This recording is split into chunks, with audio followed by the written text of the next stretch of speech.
Welcome, friends and family, and thank you for coming. We are here today to celebrate the life of Lawrence Wayne Frey. Some of you have known Larry for all of his life, for all of yours. Some of you are friends. Some of you are students. Some of you are colleagues. Some are brethren.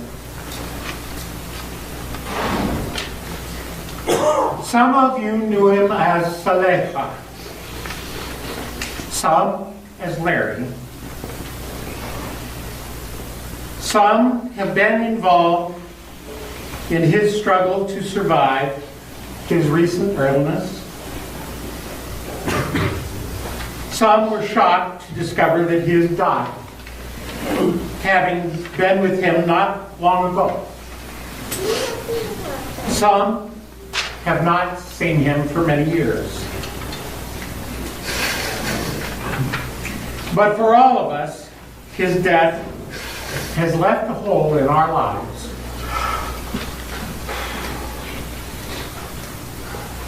We are not here today to bury Larry. That has already been done, according to his wishes and the rites of his faith. But we are here to celebrate his life and to say goodbye to him.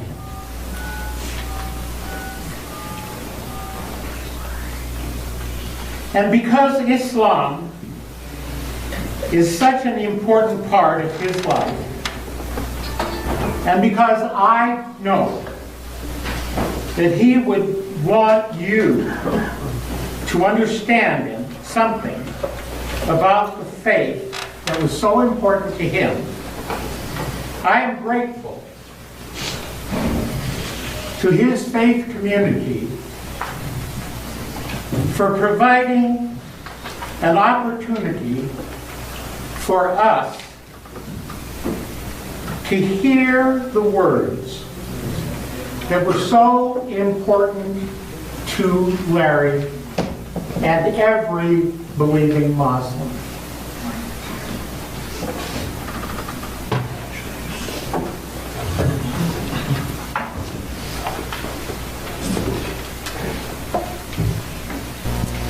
I think you don't have to.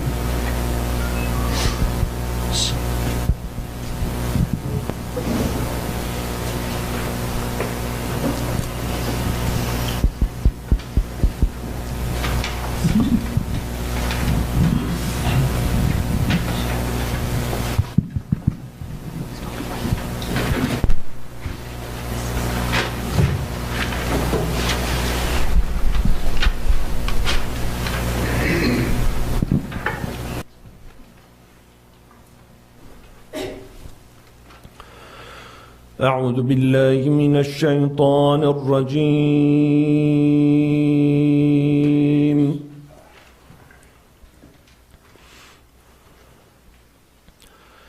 بسم الله الرحمن الرحيم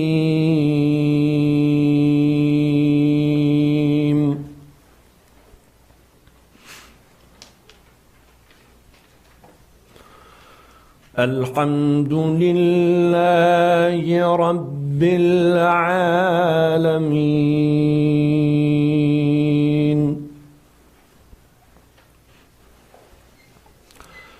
الرحمن الرحيم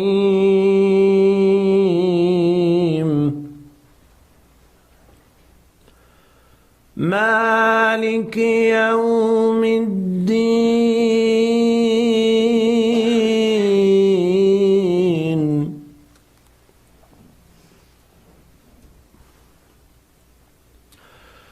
إياك نعبد وإياك نستعين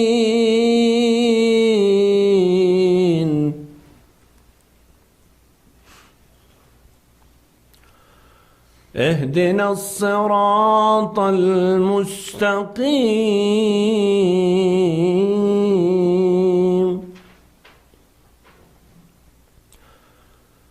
اهدنا الصراط المستقيم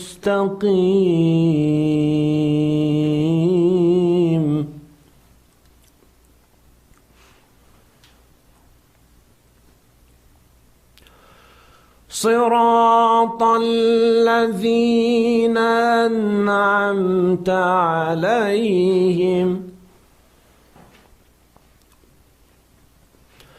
صراط الذين أنعمت عليهم غير المغضوب عليهم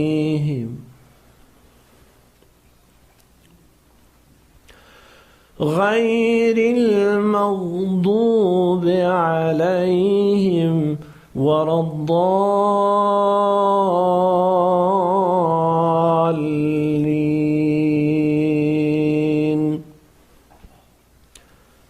صدق الله العظيم.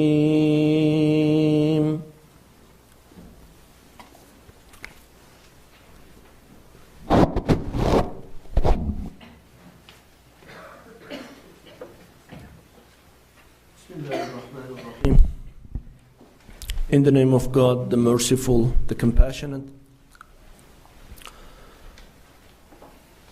The surah which I recited to you, this is the first surah in the Quran. And this surah consists of 7 verses. And this surah is too much important because it's the opening and the first surah of the Quran.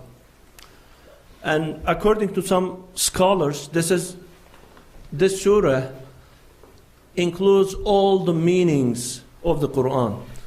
And if someone really would like to be a sincere Muslim, and he has to know very well this surah, because whenever he prays, whenever a Muslim prays, this is the first surah, first chapter, when he has to read. The meaning of the surah: all praise belongs to God, the Lord of the universe, most merciful, most compassionate, Master of the day of judgment. Thee do we worship, and thee aid we seek. Guide us in the straight path, the way of those of whom thou hast bestowed thy grace, those whose portion is not wrath, and who go not astray. Whenever we read this surah, first of all, we understand there's a beneficial, merciful, and compassionate God. And every time we have to consider ourselves, there is going to be day of judgment. And as our brothers went there, Brother Salih, and one day everybody is going to go there, and this surah always reminds us the end of our life and being prepared for the end of our life. And you have already have the meaning of the surah, and because of the limited time, I'm not going to go over again and explain in too much detail. If you have any question after the ceremony, I will be happy to answer them.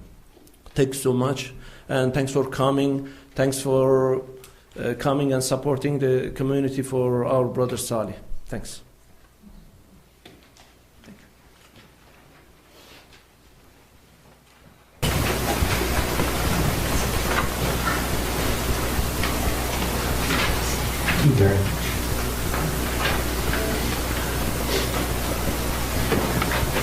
So Elizabeth Weston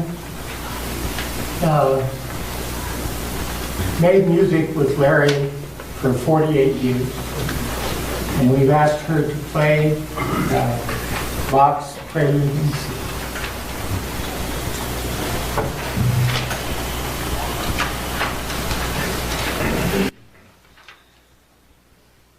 So, Rob's wife let us know that his mom, Louise, is 100 years old. And for all of her life, she's been interested in religion and poetry, and she found a favorite poem that she'd like to have shared. And Peter Gibbons has kindly offered to read that poem for Larry and for Louise. And here she is to share that with you.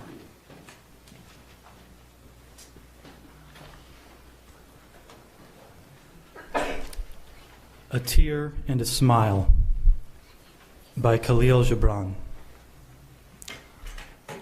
I would not exchange the sorrows of my heart for the joys of the multitude, and I would not have the tears that sadness makes to flow from my every part turn into laughter.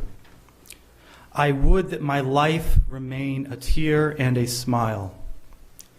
A tear to purify my heart and give me understanding of life's secrets and hidden things. A smile to draw me nigh to the sons of my kind and to be a symbol of my glorification of the gods.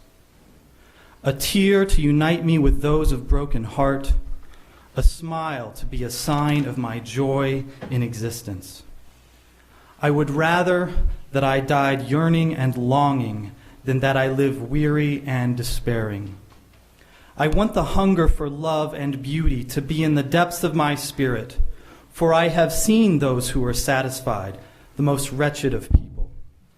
I have heard the sigh of those in yearning and longing, and it is sweeter than the sweetest melody. With evening's coming, the flower folds her petals and sleeps, embracing her longing. At morning's approach, she opens her lips to meet the sun's kiss. The life of a flower is longing and fulfillment, a tear and a smile. The waters of the sea become vapor and rise and come together and are a cloud. And the cloud floats above the hills and valleys until it meets the gentle breeze, then falls, weeping to the fields, and joins with brooks and rivers to return to the sea, its home. The life of clouds is a parting and a meeting, a tear and a smile. And so does the spirit become separated from the greater spirit, to move in the world of matter and pass as a cloud over the mountain of sorrow and the plains of joy to meet the breeze of death and return whence it came, to the ocean of love and beauty, to God.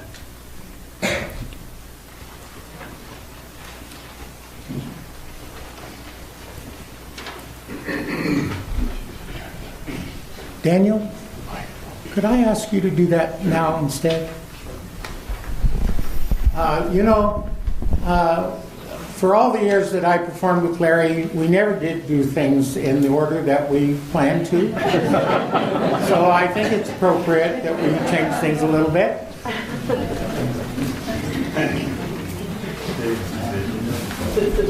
I want you to know that Danny Hankin was one of Larry's favorite people.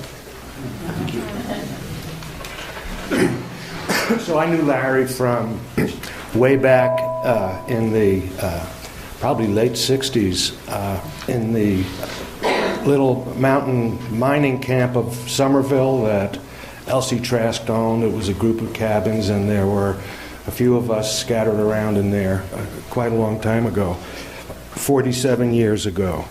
He was a teenager. I was about 24 or 25. I've been in touch with another Somerville resident from that time, Alan Bergeson, the jeweler who's long been out of Colorado. And he recalled those old days by writing in an email to me when we were discussing Larry recently. When Larry first came to Somerville, he was a somewhat skinny teenager and then became a handsome and confident Adonis. That was just really nice that he wrote that. During his last months, he was really up against some really profound challenges, physically, medically, emotionally, existentially. But whenever I visited him, he always seemed calm, steady, and strong. Amazingly, to me. And he was always very warmly appreciative of my friendship and my visits.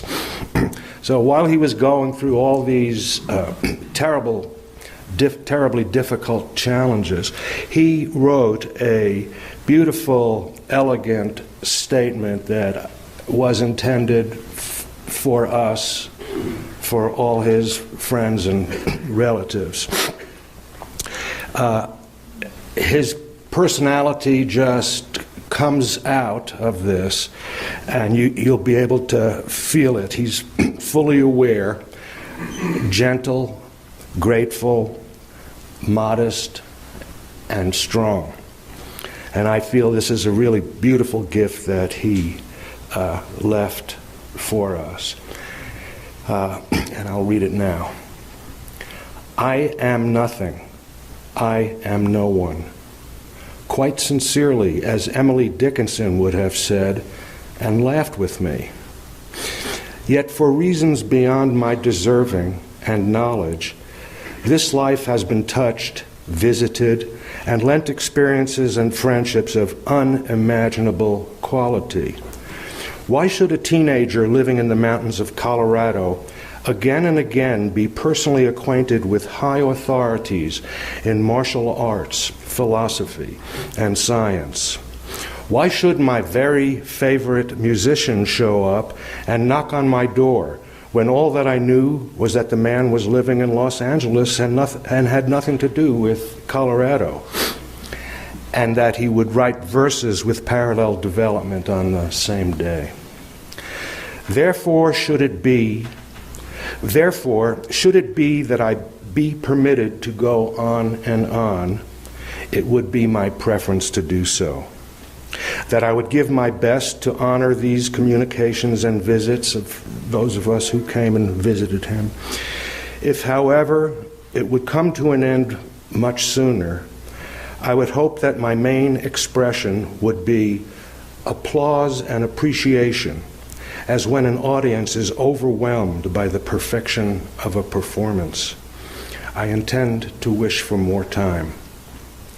Many advantages this individual has been given: enough love, enough family, enough money, enough leisure, and a good mind. I thoroughly enjoy living. The burdensome part is that this makes such a person an odd duck, subject to being misunderstood and persecuted. So there is a great temptation to join for the sake of joining once in a while. I was always lonely for a certain intimacy, which I never found except in spiritual company.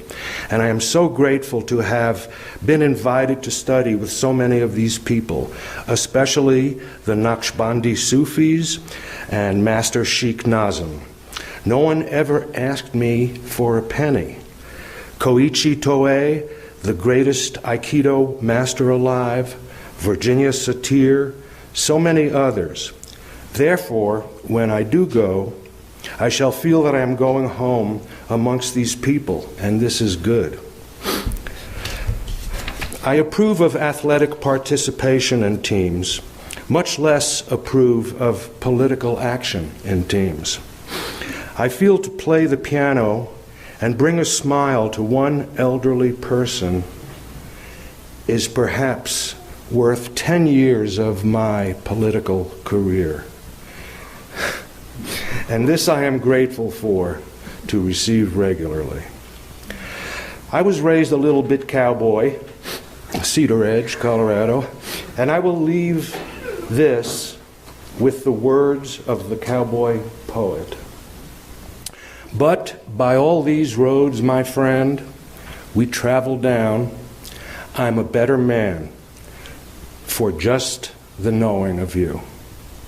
Peace of Allah be with you and your guardian angels. Amen. Larry Frey. Wow. What a gift. Thank you. Thank you.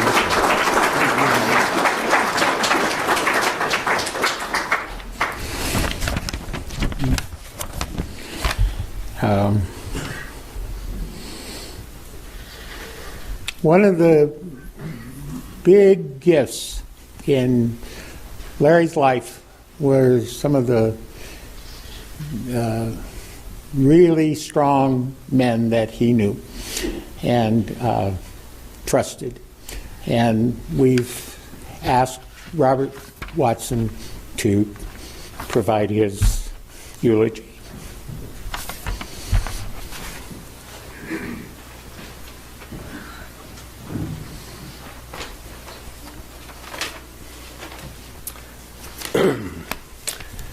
Well, after listening to that, I think Larry did his own eulogy.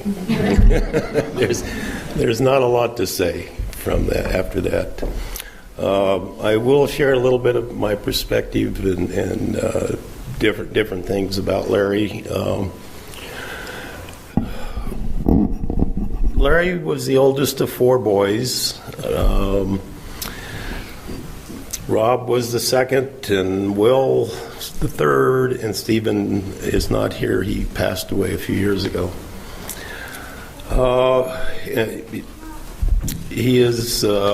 Larry is preceded to death by his father and by his younger brother, Steve.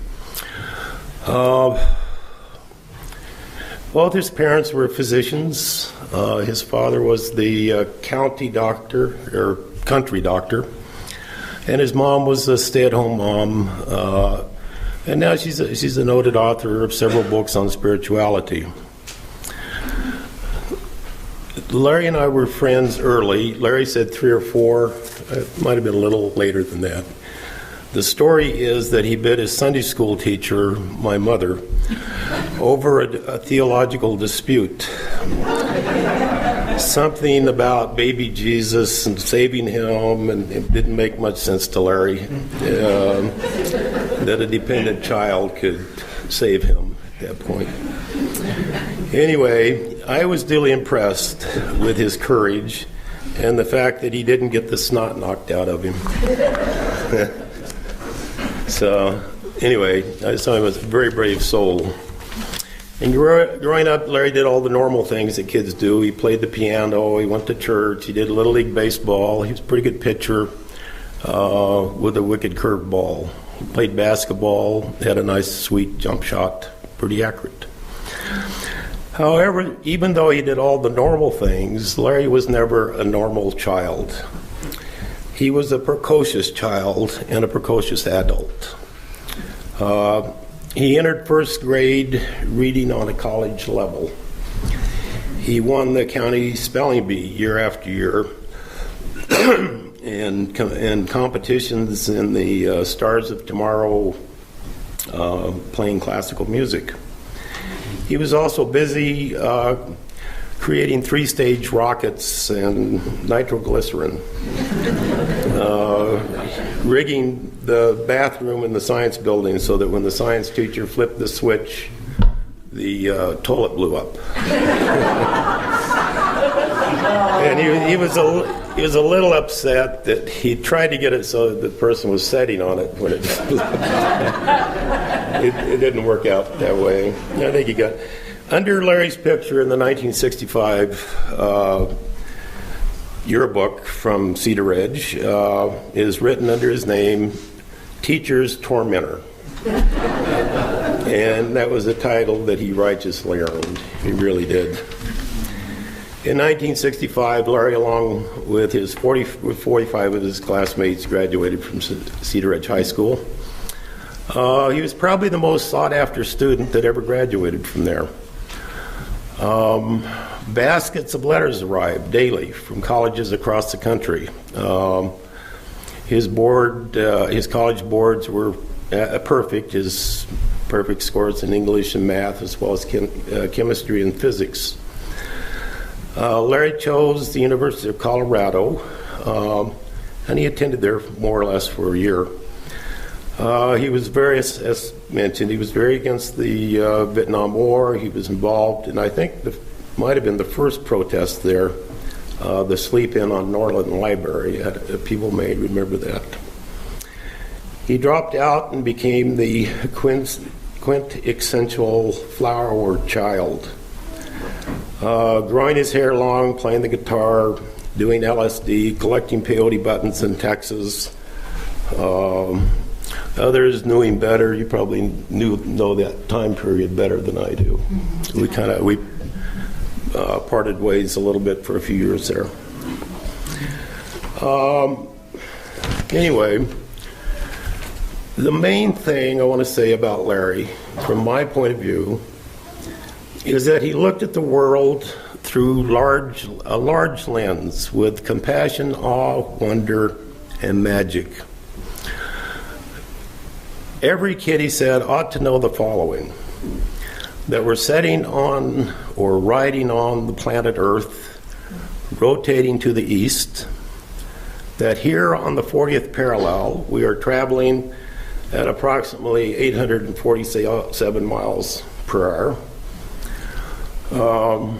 Anyway, that's from his college trig class. I guess he figured that one out.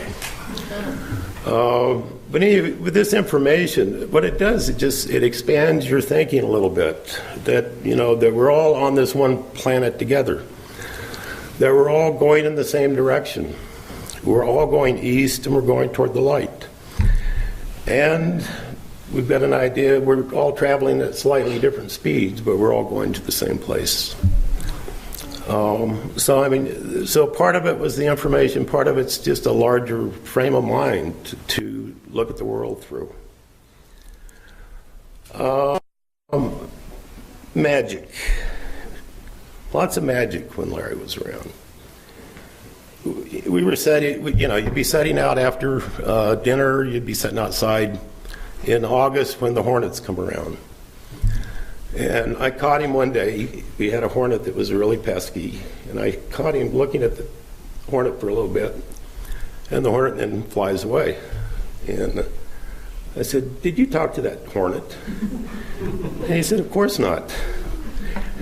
He said, "I don't know hornet language." But anyway. But he did focus his attention on that little hornet. And that wasn't the first time. He was doing that all the time with hornets. If you had a pesky hornet, they were gone when he was there. Things like ants. He said the most delicious thing on the planet to do, he said, is to go lay naked in the woods next to an ant pile and invite the ants on top of you.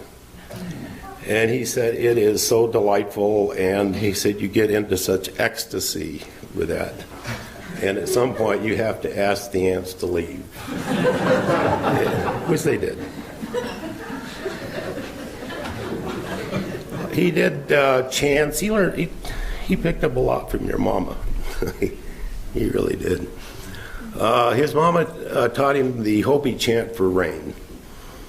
And we were sitting on top of the tattered cover. There used to be a restaurant there on First Avenue in Denver. We were sitting up there, and we were talking, and he mentioned that his mom had taught him this chant. And I said, "Well, can you do it now?" And he said, "Sure." He said, "But it'll rain." And I said, "Okay, we could use it." We talked a little bit. So anyway, he did the little chant. And as soon as he stopped, on the Muzak, it came on, "Raindrops keep falling on my head."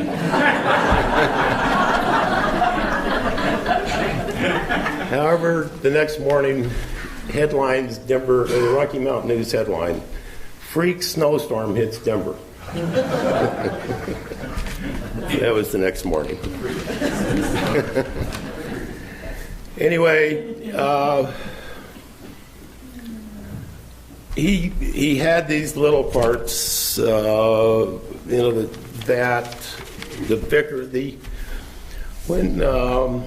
when he became a Muslim, I think, and his association with the Sufi Sheikh in England, I think he finally found an authority that he could trust. And he got into, he would do these vikrs that were very, very powerful. And my oldest daughter is developmentally disabled and autistic, and she rocks. And Larry was watching her one day, and he said, that's the same rhythm as the vicar. And so he said, you mind if I come and vicar with her? I said, sure. And so he'd come down on Sundays, and he'd do his vicar. It's about an hour, I think it was about an hour to do that.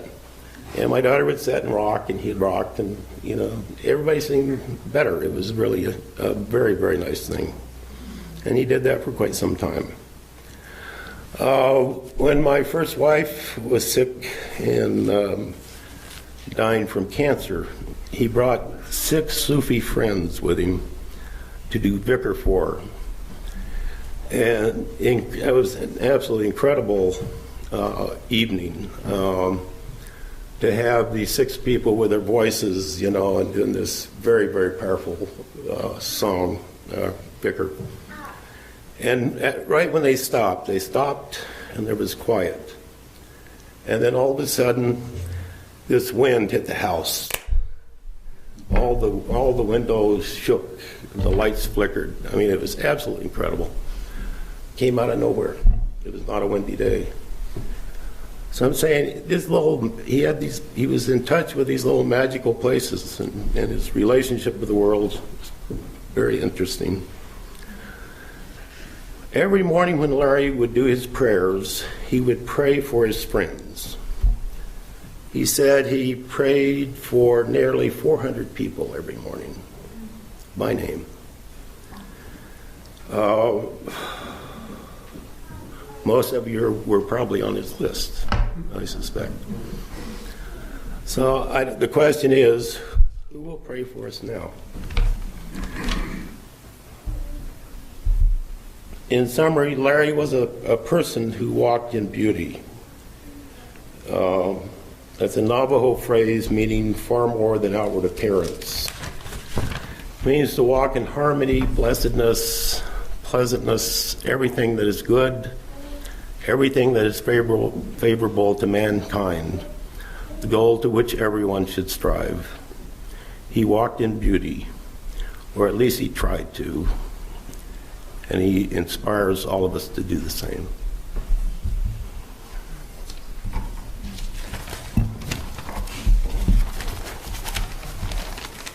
Thank you, Doc.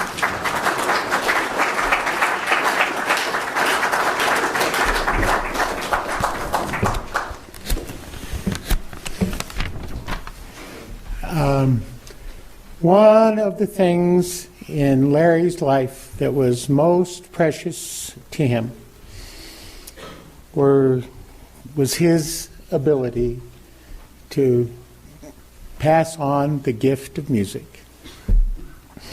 And we've asked Clark Goering to represent his students. He taught for 40 years, and Clark's here to sing about what that means. So, Larry identified himself as a Sufi. He became connected with Islam through the Sufis in London, and he was particularly connected with Rumi. And we've asked Stephen Collins to share a special poem from that they shared a connection with Rumi.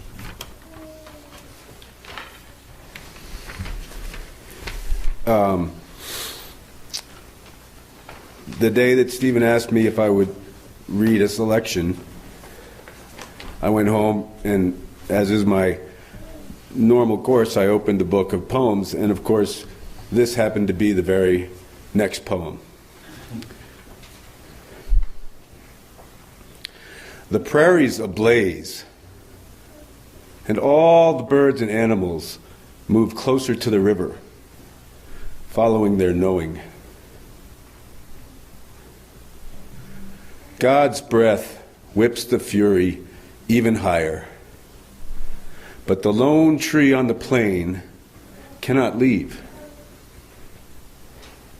It quickly calculates its fate, while eons of dignity from all the forests that have ever been now step forward in its heart to help, to lend their courage. It understands this rising conversation, this potential, brilliant, glowing, fatal end. See, it folds its leaves in prayer and begins to sway and dance. See how, given no other choice, it now even invites the annihilation of itself, knowing life is too sacred to ever end, knowing all is just another beginning. Thank you. Thank you.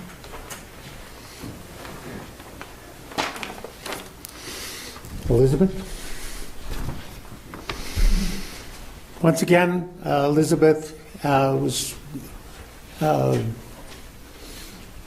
one of those women that was close to Larry for 48 years. Okay. I'm also known as Betsy Weston. That's what most of my friends call me. I first met Larry back in the 60s. We were both students at the University of Colorado, and I remember his cabin in Somerville and sharing wonderful times with bunches of friends up there. And then later on, I got married. I was married at this very spot, as a matter of fact. And then we had a party afterwards, and we had the party after the party over at my house, and Stephen and Larry showed up and spirited me away. They kidnapped the bride.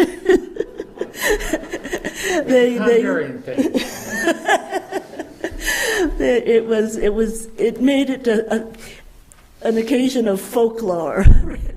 Really, because they told me that they put me in the car and drove around Boulder for a while, telling me that I still had another chance to change my mind if I should want to.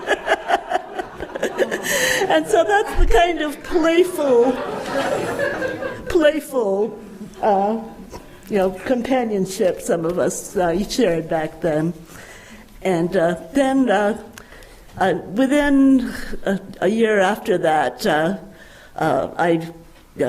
we moved away. We moved to Portland, but I have family here and lots of friends, so every year I've come back to visit in the summer, and I always would see Larry as one of the many people that I saw. And one time when my daughter was maybe 5 or 6 or so, we were up there visiting in his cabin, and he was making her eyes get big and round by telling her folk tales about the Side Hill Gougers, some kind of creature that haunts the hills. And let me see. So I remember one occasion when I came back to visit him, and he was doing a musical performance at a nursing home, and he was very generous and giving of his time, and to make the lives of people better. And I went to see him there, and it was very, very nice. And he had a passion for saving the environment. He was especially obsessive about recycling and trying to, help the other people who lived in Spanish Towers to realize the importance of recycling and so on, and making the world a better place. And his ability to laugh at himself and at the sometimes odd quirks and foibles of fate. So my life has been much richer for having known him. Thank you. Thank you. So,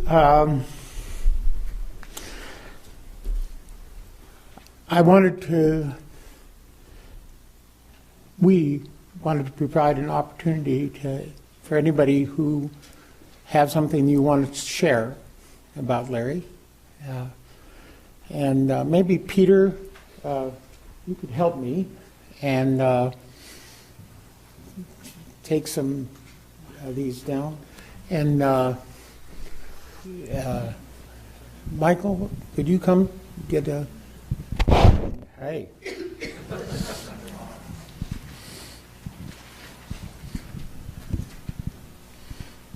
Take it on this side and see if anybody wants to. So anybody who would like to, who would like to say something? Here's somebody right here.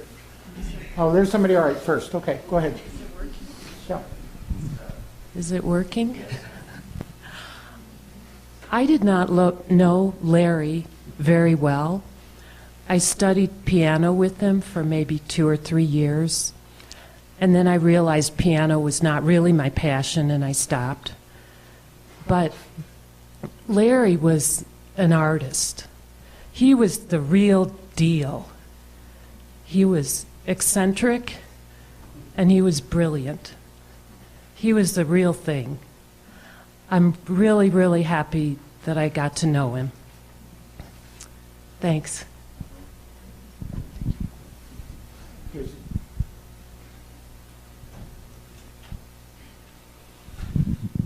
Good afternoon.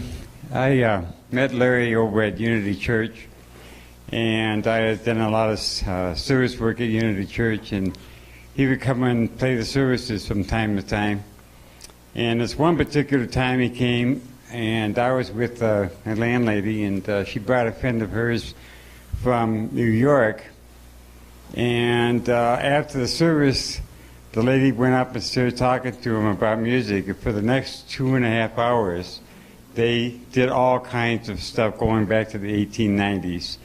And it was such a pleasure to be with these two people, just enjoying music in their heart, and just enjoying it just for the fun of enjoying it. And as a result of that, I hired him to be at my wife's birthday party and play over at the Orchid Pavilion. And again, it was just another wonderful time to be with a wonderful man. And it was a pleasure to know him.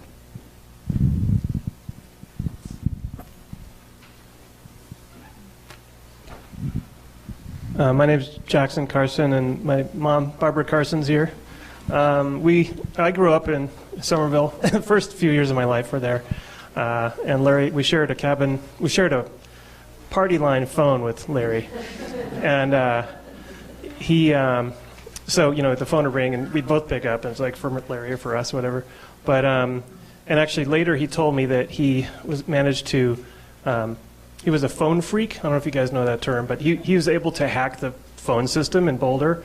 And he had the phone number 444-7777 for a long time because he managed to get it away from the phone companies, and so it could be his number for free for years and years and years. And of course, he got a lot of drunk calls because that's what taxis are 444-4444 or 7777. There's a lot of taxi, people call 4477. Anyway, so that's neither here nor there. But I have lots of memories with Larry, of course, because we were practically living together there. But somebody had mentioned the story of their daughter hearing the story of the creatures in the hills, right? So I remember one time he took me for a little walk, and there was a stream running by our cabin, and I must have been talking too much because he said, shh, you must be quiet here because there's leprechauns that live under this, little bridge, and you got to be extra quiet and like really don't say anything, like just stop talking and stuff. So he told me about the leprechauns under the bridge and everything. And the other just picture I have of him is in my mind is we had what we called the croquet court, which was this little flat area above our cabin where you could just go hang out up there. It's really nice. And he and my dad both had a punching bag, like a kick bag, up hanging from the tree up there, and he'd be up there doing his martial arts on that. So lots of great memories of Larry. But I think I'll leave it at that.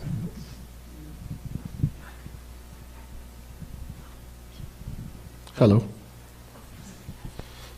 My name is Erland Ortiz. I had the privilege of knowing Larry for 30 years. I met him at the Brillig Works when I was managing the tea room, and he came in and I instantly fell in love with him.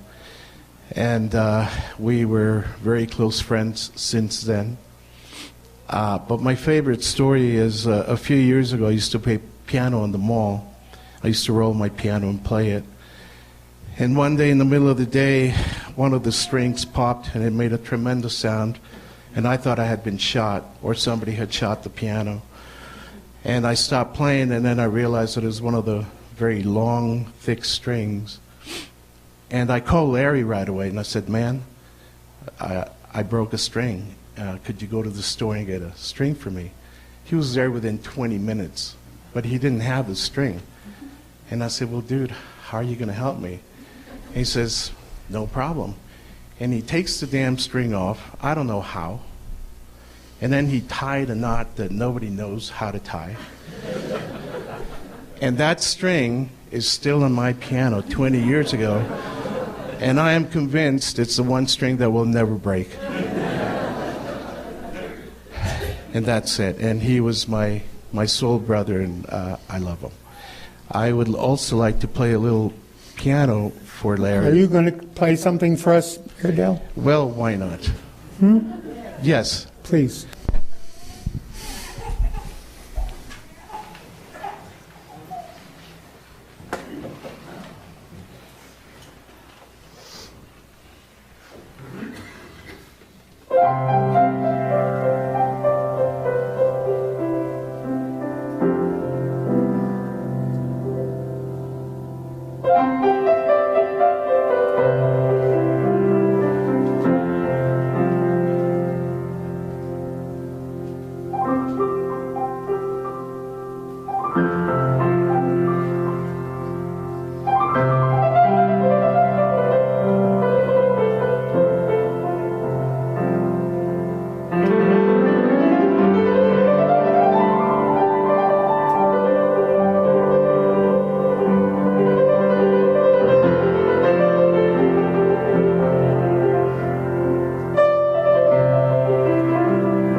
Peter?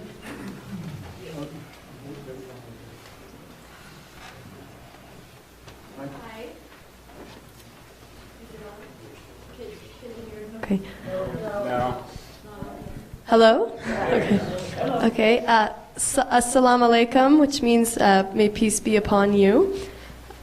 My name is Kelly El Yakubi, and I'm here with my two sons and my husband and my sister-in-law. We're the El Yakubi family. And we knew Larry as Sheikh Saleh. And his Muslim name was Saleh, which is the name of a prophet. And it means the one who is very good and very true. And my husband is the one who started calling him by the honorific title Sheikh, just because it sounded right, not because of really any particular reason, but it just stuck. And he and I and all of our young Muslim friends here in Boulder County knew Sheikh Saleh, and he was our family, really. And I thought I was his best friend, as I'm sure everyone sitting here did. He made you feel like you were his favorite, or he made you feel like you had the honor of spending time with him. And this was what the Prophet Muhammad used to do. And everyone around the Prophet Muhammad used to think they were his favorite. And it seems like everyone here, was his good friend and thought that they were his good friend, and we all were, because of his generosity of spirit and character. He was more or less a godfather to both of my sons. He held this little one after he was born over our house many times, and our 4-year-old son, who has run off somewhere, loved him so much. And I remember a time when we were all at the Ebongi Fine Park there by the creek, and I was a new young mom, and I didn't know what I was doing, and the baby was just screaming, my 4-year-old.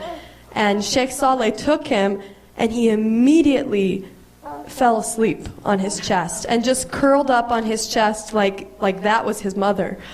And I have that photo that I brought with me today, and I put it out there in the front with the rest of the photos, and it is an astonishing photo, and I remember that moment, and I brought it with me. And I asked my son the night when we had heard that he passed away, I asked him what he remembered about him, and he said, Mama, he always brought food. And he did, and it was such a beautiful memory, because every time he came over our home, and he was there, a lot, and used to just stay into the wee hours of the night talking with us and mentoring us and giving to us, and he always just brought the most beautiful food with him.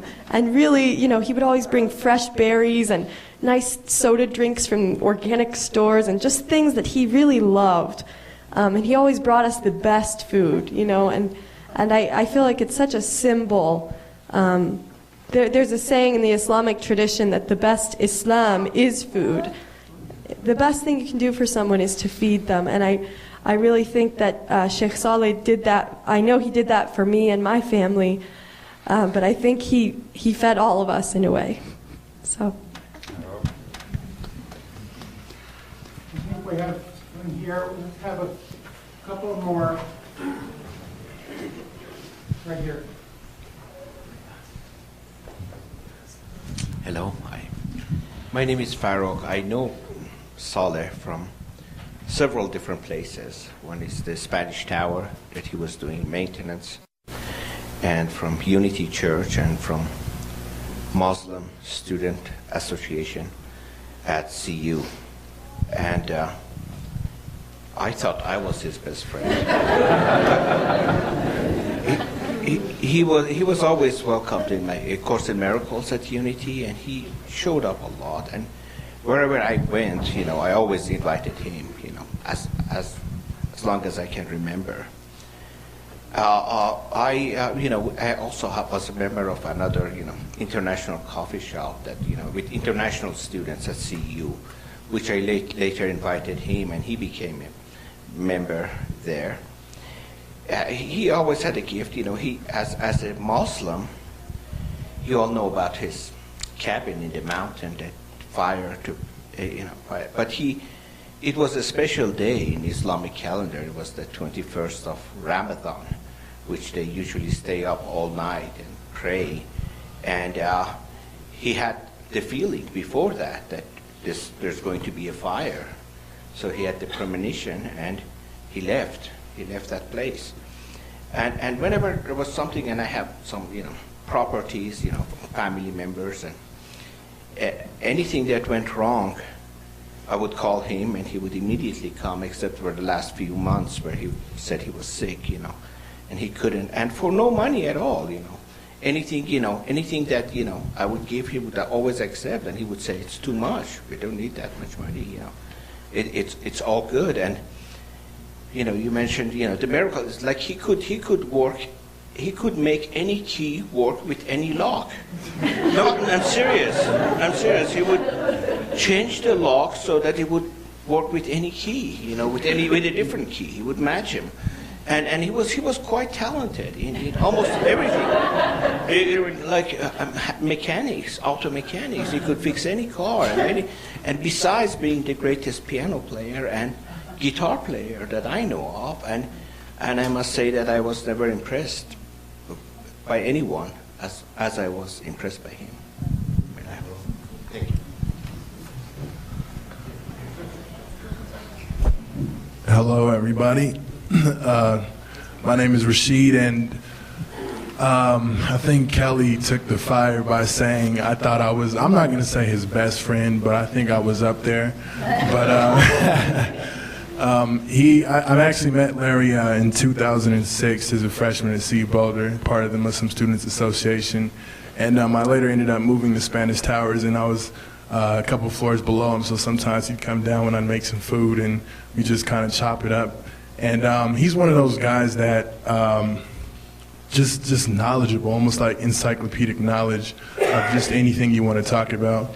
And whether it's relationships, whether it's science, whether it's why Sarah Palin's running for president, there's just a lot of different things that he could shed his light on. And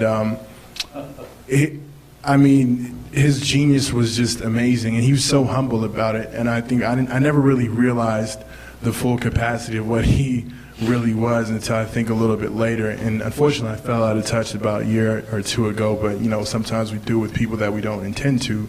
But I'm just glad I'm able to be here to see some of the people that he blessed. And it's always, I think, kind of the unfortunate side, but also the fortunate side of someone's passing, is we're able to see who they touch, and we kind of appreciate them in a fuller sense because of it.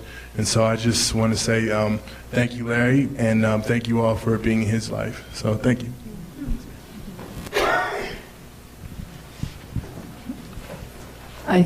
Okay, I'm going to go. My name is Margot Pedrick. I stand here also on behalf of some other musicians who couldn't be here and said, would you please speak for us as well? And that's with, some of you know, Rosemarie and Stuart Gary and Catherine Conrad of the group Aurora years ago, and Thomas and James and I in our group Heartwings, and Lori and Robert and I in our group Devotion. And they're all standing here with me.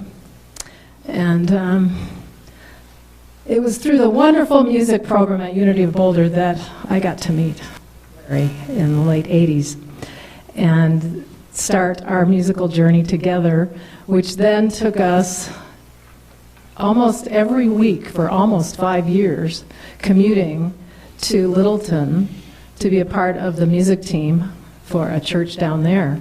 So I would pick him up at Spanish Towers, and we'd make the commute.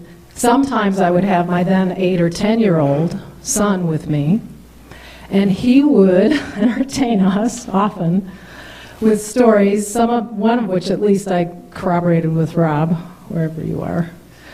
And because it was, did Larry really ride the rails like through Moffat Tunnel? And yeah, and he said, yeah, you did with him, I think he said. But this is to my son, he said, and this is sounding pretty exciting, to jump the train. And then he said, yeah, some people didn't even make it through Moffat Tunnel because I guess you can asphyxiate. Yeah. So it was like this rite of passage thing, I guess, that he did. So that was one of his stories to Isaac. Another one was about what your mom would feed you. And he would describe, she'd take grasshoppers and dry them out and then put it on a peanut butter sandwich and spread out the grasshoppers, right? Yeah. Yeah. And as we moved to the late 90s, my mother was about 82, living in Fort Collins. I asked him one Sunday afternoon if he would come up and play her Steinway for her. And he came up and played for about half an hour, 45 minutes. They shared the love of Chopin, and then she was very pleased with his playing, which was not an easy thing. That was high praise. But then she says, yeah, but I'll bet you can't play the St. Louis Blues. And what do you know? Of course, and beautifully. I'm so glad that he called himself an odd duck. The most lovable odd duck. And darn it, I'm going to miss you. Amen.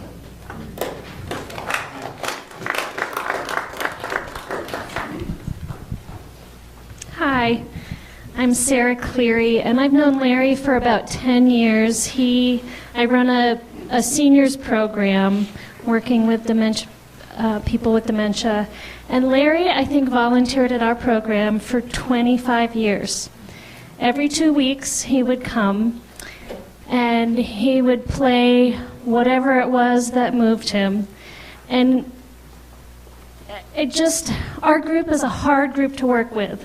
They're scared, they're worried about how they're going to get home, they don't know where home is. But Larry just had this lovely, peaceful approach to working with our people. And every 2 weeks, he made at least 10 to 15 people feel the most lovely sense of peace that was very hard to give a person. Hi, Jim. And I just think about the numbers, 20, 25 years, every 2 weeks, 15 people. How many people he was able to deliver a deep sense of peace and attachment to the greater community. And I just think that's spectacular and amazing, and I'm grateful to Larry for that.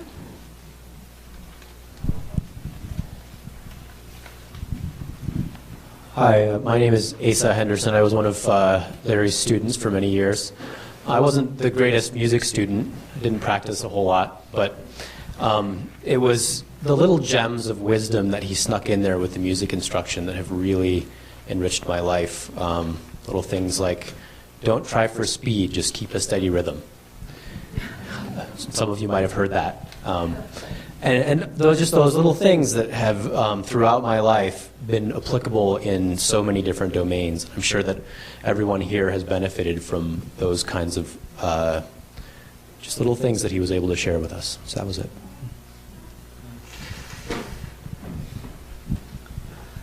I'm Kara McMillan. I was in 2 bands with Larry, and one was Larry Frey and Friends. It was his band, and we played it a couple times a month on a Saturday night at the James Hotel, back when that was here. And we played Irish music, and he'd always end with The Parting Glass, and he'd often do it solo. Gosh. But I'll tell a story instead of sing a song, because the other band that we were in was Plainsong, and we worked the Renaissance fairs. Michelle Siegel and him and me.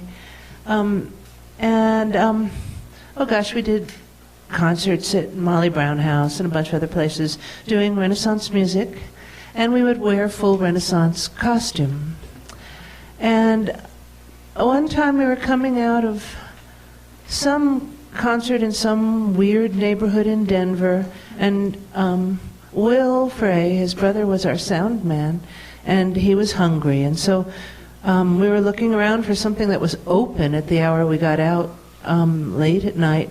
And the only thing that was open was International House of Pancakes. And so there we were, 4 people in full kingly Renaissance garb. And we walked into the IHOP, and of course everyone just stopped, fork in midair, and stared at us.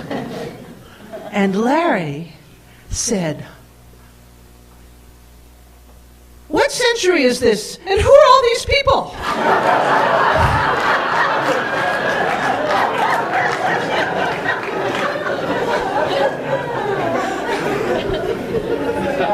One or two more.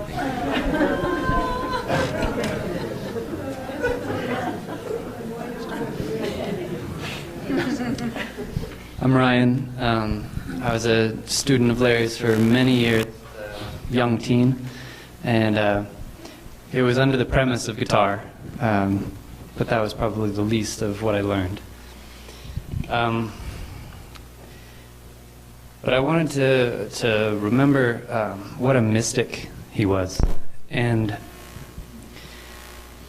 I think the sign of how authentic it was in the corks and where he found it.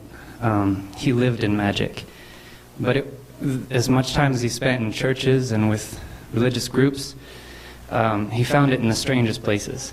Whether it was the word of God coming through the scratch that his cat gave him and what that cat had to say, or story after story. I remember a story, he hitchhiked across country and had to listen with his head against the back of a pickup truck he was laying in to a chain that was whipping against the tires.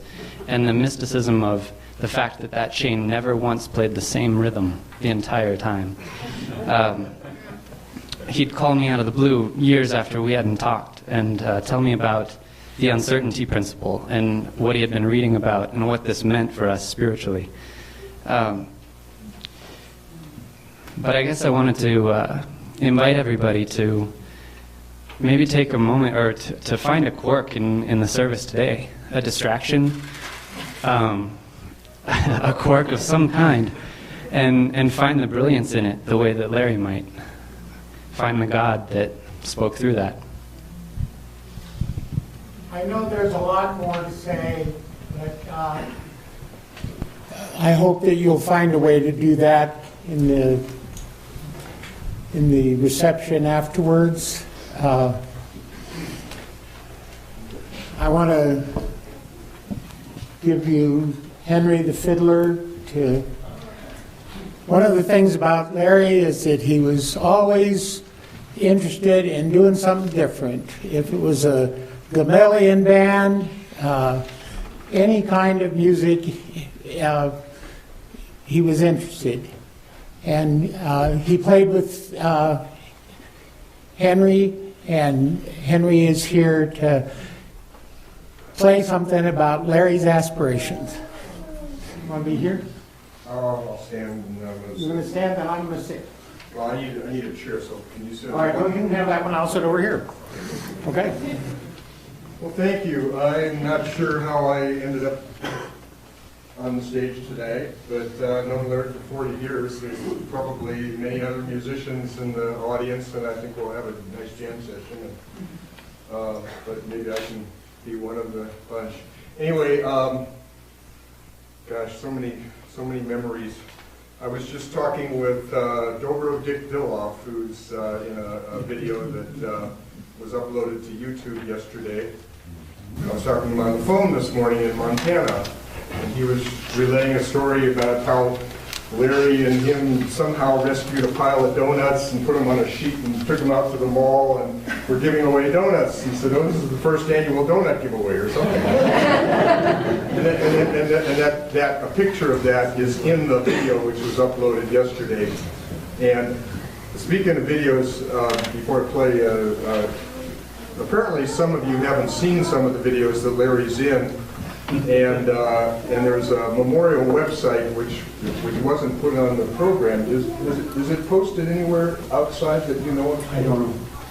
Well, afterwards maybe we can figure out an informal way to exchange email addresses and get the website posted so some of you can see some of these videos. Anyway, I'd like to play with Larry today, but he's not here, so I'll just play solo, and you can imagine his piano accompaniment. I'll start with one that I think Larry and I would likely have done together. This is my favorite love song, one of the most beautiful love songs ever written by Hoagie Carmichael, called Stardust.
Little heavy metal music here. One thing that whenever I play Over the Rainbow, I always think of Larry, because I remember one time we were at some event, I don't know, 4 or 5 years ago here in Boulder, and Larry was such an encyclopedia archivist of all things musical. And, you know, we all think that Over the Rainbow is sung, where Over the Rainbow? Well, Larry knew the verse. You know, a lot of songs, for those that aren't too knowledgeable about music, have a verse which is not so well known to the public, and then the chorus, which everybody knows, you know. And Larry, of course, always knew the verse that other people didn't know. I have since looked for the verse to Over the Rainbow many times, and it's not in the fake books. I don't know where he got it. And I can't play it for you today because I don't know how it goes. But Larry, if he was here, he would play the verse to Over the Rainbow. Anyway, so a lot of times when I play Over the Rainbow, I always think, oh, I wish Larry was here so he could sing the verse to this thing.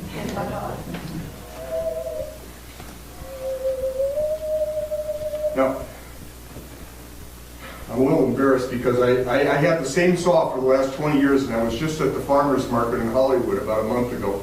It started to rain, and I leaned the saw up against a tree, and we were in a hurry to get back to the car and out of the rain. I left the saw there. So I've had this is my new saw. I've had it for about 2 weeks, and I'm still getting used to it. It's a little different than my other one. They're all different. If I get it to work here.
So our friend Larry dedicated his life to song and to prayer.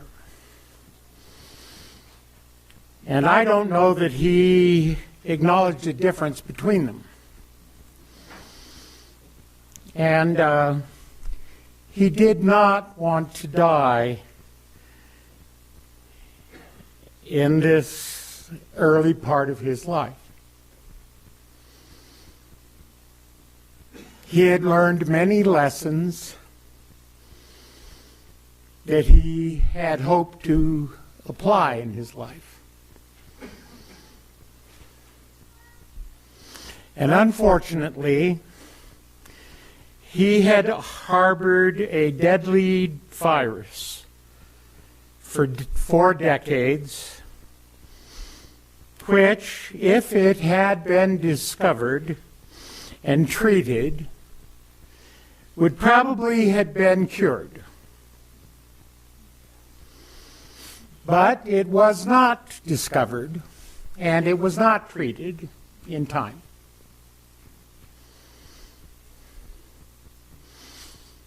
Not until it was too late.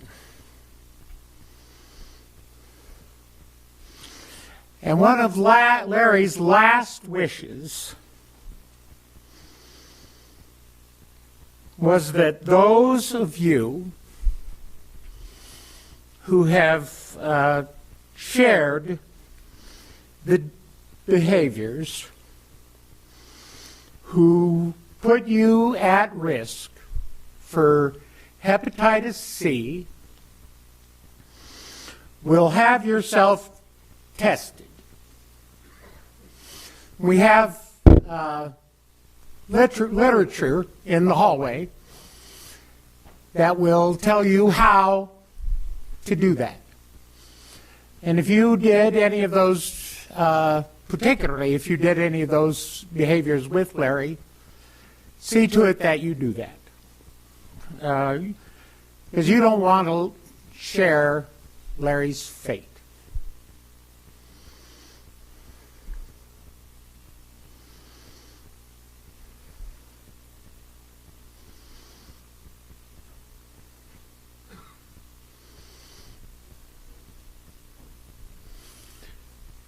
For many of us,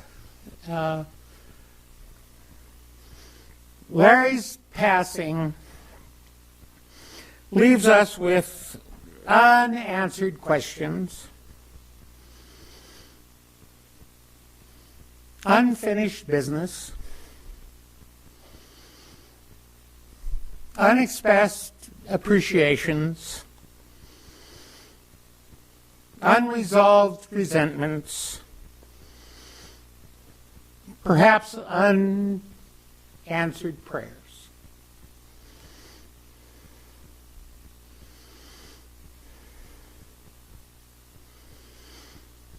As I look out across this room and see all of these faces, I know that there are many people that Larry would have liked to have said goodbye to, or would have liked to have seen again, or have played another song with, or sung another song with. So I hope that you take the opportunity to finish the business that you have with the people in your lives. To reach out, make the call, write the letter, send the email.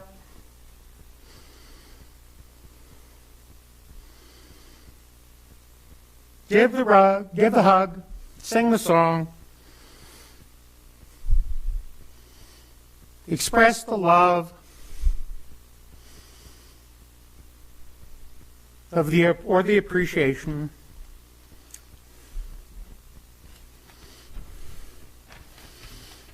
And settle any lingering resentments that make the space between you and the people that you love.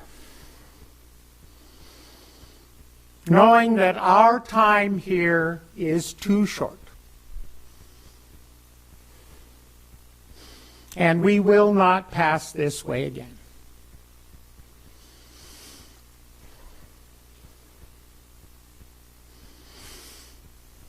Larry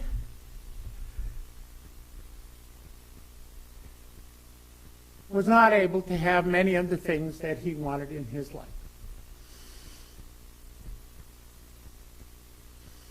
He regretted not having a mate,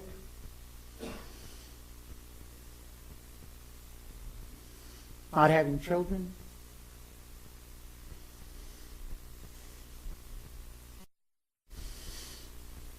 He held on to things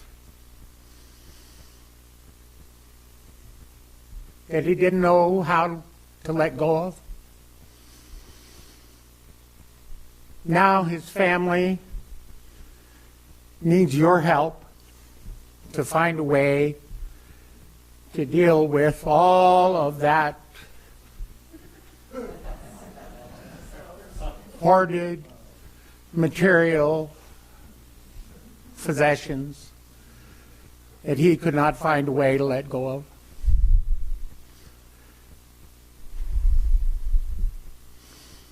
And because he wasn't able to let go, he couldn't find a place for some of the things that he deeply, deeply yearned for in his life.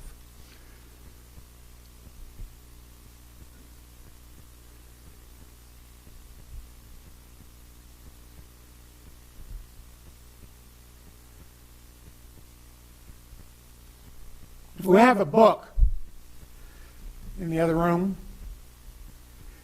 and if you'd like to be connected to the other people in Larry's life, or perhaps your own lives, write down your address, your phone number, your email, and let us put you on the list.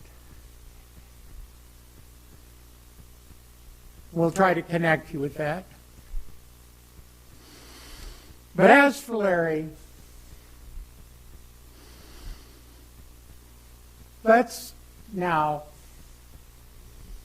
say goodbye to him. Take a moment now to be aware of your connection to your breath. Be aware that you've taken all of the nurturance that you're going to take from that breath. And let it go with a message of appreciation for everything that it has given to you.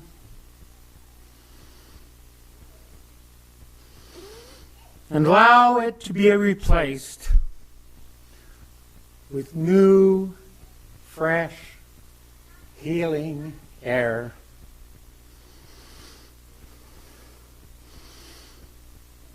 And support Larry in letting go of that last breath with a message of appreciation, and let him move on to something new. And breathe in any confusion or fear, anything that you no longer need, and let it, and breathe out blessings and love for Larry and for all of us.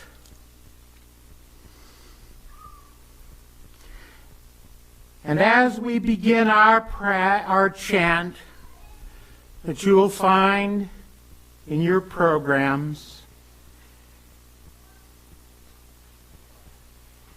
Breathe in all that we transform, and breathe out blessings and love for Larry, and let him go. And let those blessings flow upon all of us and beyond.